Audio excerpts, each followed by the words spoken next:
சென்னையில் மதுபோதையில் சென்று போலீசாரிடம் சிக்கி டூவீலரை பறிகொடுத்த இளைஞர் நடக்க முடியாமல் வேறொரு டூவீலரை திருட முயன்று தர்ம அடி வாங்கிய சம்பவம் அரங்கேறியுள்ளது. தண்டையார்பேட்டையைச் சேர்ந்த துணிக்கடை ஷோரூமில் பணிபுரியும் சுகுவானன் பணி முடிந்து இரவு திரும்பிய போது மது அருந்தி போலீசாரிடம் சிக்கிக் கொண்டார்.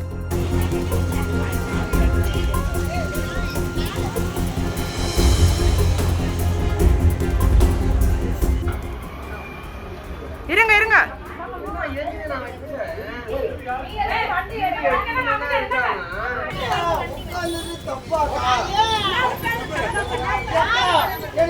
தெரியாதுக்கா விஷயம் தெரியாதுக்கா என்ன விஷயமே தெரியாதுக்கா கோத்து விட்டாக்கா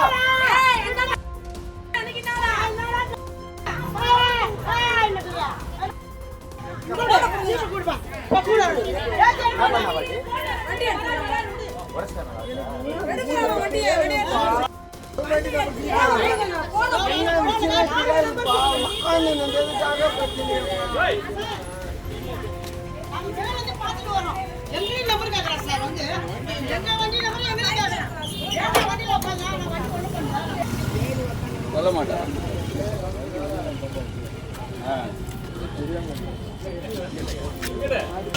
வண்டி